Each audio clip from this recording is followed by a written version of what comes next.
Olá, tudo bem?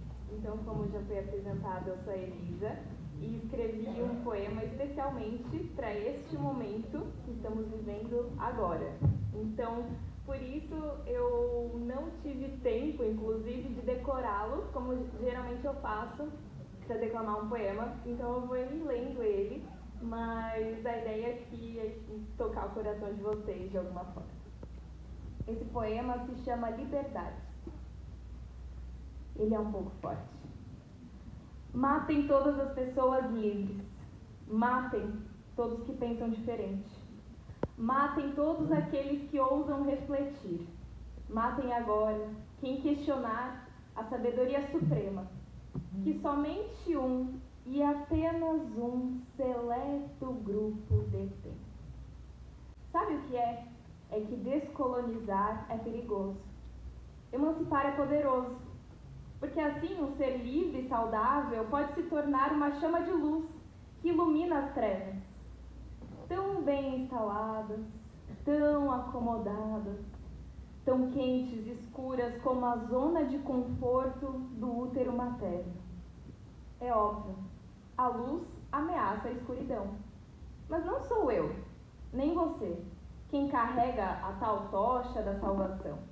E eu desconfio e fico com os 2 pés atrás de quem diz ser dono da verdade e da razão, do natural, do eterno e de algum dogma de inquestionável submissão. Ora, basta que se acenda uma vela, então, para que se ilumine toda uma caverna e se define a falta de visão. Que acredite ou não, acredita ainda fazer o bem por trás das sombras da manipulação. Então imagine o que acontece se dermos voz às pessoas que resgatam mentes, corações e almas, que iluminam estradas, que abrem o caminho mostrando que um novo mundo é possível e que se esconder não é a solução. Vai dar muito trabalho para a coerção. E é aqui que entra a educação, que pode sim encobrir, pode sim cercear, pode sim dominar, pode sim prender, pode sim proibir, e acorrentar na sombra da caverna, alimentando de medo e de guerra quem tentar acender dentro de si uma luz. No entanto, ainda existe a educação que conduz, não com correntes, nem com arreios, muito menos com rédeas ou cabrestos, mas sim que mostra, somente mostra, que existem outros caminhos para além do útero já tão conhecido. E liberta, para que o pensamento livre possa voar, sem querer cegar, impondo a todo custo o seu iluminado ponto de vista, mas sim abrindo as portas, as claras, e mostrando que existe uma vida muito além do que a gente imagina. E um solo fértil, repleto de biodiversidade, onde não cerceamos nem exploramos pessoas, mas sim cultivamos a liberdade, regados pela água vital, que não se molda aos impostos recipientes pequenos e apertados, mas sim corre, retornando aos seus rios de origem, com força total e uma liberdade que só quem se desprende exige, que não se cala, e estagnar não se permite. Iluminando florestas densas e exuberantes, não com uma única luz, mas sim com o respeito, se dispersa em feixes de luz multicoloridos, permitindo a troca, o movimento, o poético, tudo muito bem nutrido, com várias ideias em conjunto traçando novos caminhos, todos juntos e unidos, cuidando uns dos outros, tratando diferente como nosso amigo, ouvindo, questionando, cuidando, mantendo uma rede de saudável e mútuo apoio. Porque ninguém nasce e nem é inacabado e pronto. E luz e sombra não são meras dicotomias, mas sim partes de nós mesmos, que nos empurram para frente, não andando a esmo, mas sim com um rumo coletivo, a um futuro melhor, felizes e rindo, sem medo. Porque pessoas felizes são uma ameaça ao sistema modelo, uma vez que se tornam incontroláveis e sem freio. Que sigamos despertando, descolonizando-nos e não colonizando-os, emancipando e não aprisionando, cultivando, criando, sorrindo, dançando, jamais controlando, Gritam nossas vozes, nossas aulas, nossas pesquisas e nossas artes, cada um em seu tom transdisciplinares, juntas em prol das nossas liberdades. Muito obrigada. Rapidamente eu escrevi uma explicação, até para ajudar na interpretação do que eu gostaria de falar com ele. Nesse poema, eu falo bastante da alegoria da caverna de Platão, mas longe de luz e sombra, como eu falei, elas serem meras dicotomias manipulativas entre o que é bom e o que é ruim, de uma forma tão preto no branco, eu quero enfatizar que existem vários mecanismos de controle que tentam constantemente evitar que as pessoas sejam livres. Por isso, aqui eu apresento a educação tal como o Brandão começou lá na sua obra de Primeiros Passos, né? O que é educação, que essa educação pode tanto aconchegar nas trevas da zona de conforto da manipulação, quanto libertar, para voar, em não apenas uma verdade absoluta, mas diversos caminhos luminosos possíveis, sem se deixar cegar por promessas que reluzem, mas não são ouro, e nem desistir por dias nublados. Tanto que uma das características mais marcantes de regimes autoritários é a negação do diferente.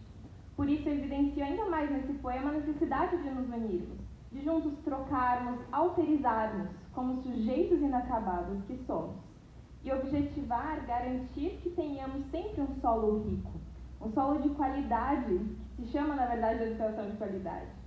Um solo que também abarque uma formação emancipatória de professores, desde o magistério, a graduação, programas de pós-graduação e demais programas dentro das licenciaturas, dentro do magistério, formação continuada, pela valorização da ciência em cientistas, pesquisadores, pesquisadoras, estudantes, professores, professoras e por aí vai. Em que nesse solo fértil nós possamos, todos nós, aprender a deixar as pessoas pensarem e praticar o que precisamos e defendemos. Porque a liberdade de expressão se pauta nisso. Jamais devemos dar de bandeja um conhecimento pronto, porque ele pode e precisa ser construído em conjunto, com a biodiversidade de ideias e ideais tão valiosos, selvagens, no sentido de quebrarem paradigmas e porem à prova tudo que sabemos, e justamente por isso que são exuberantes. Exuberantemente ricos no organismo vivo que é uma sala de aula e uma escola. Não queremos uma mera sedução furtiva, repleta de promessas simples para a resolução de problemas complexos.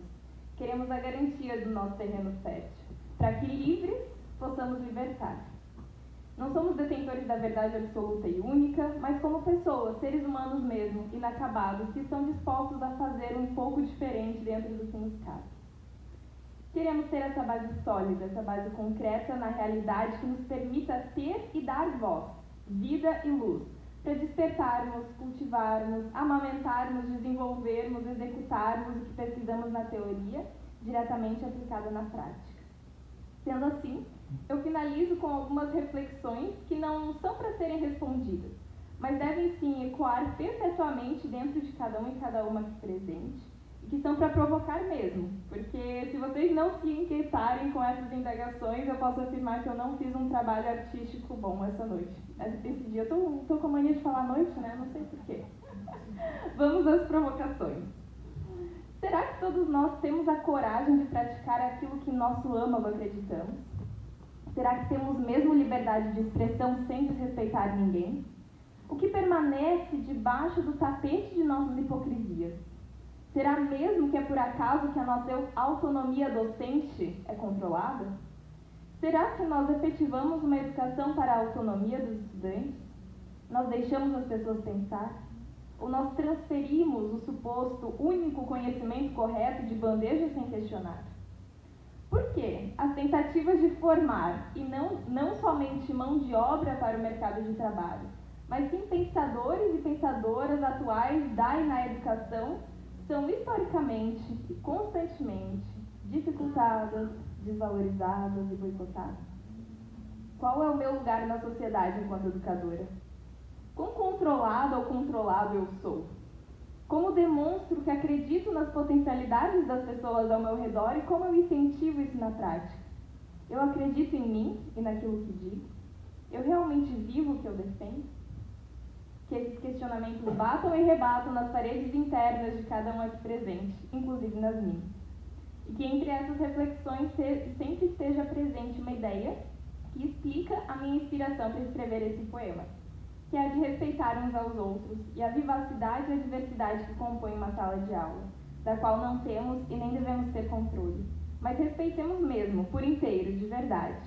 Que possamos viver de verdade e questionarmos nossas verdades crítica e ciclicamente, que nossos direitos em todos os âmbitos sejam efetivados. Eu agradeço imensamente o convite de estar aqui presente, para minha voz e para minha expressão nesse momento tão importante. Agradeço imensamente pela escuta.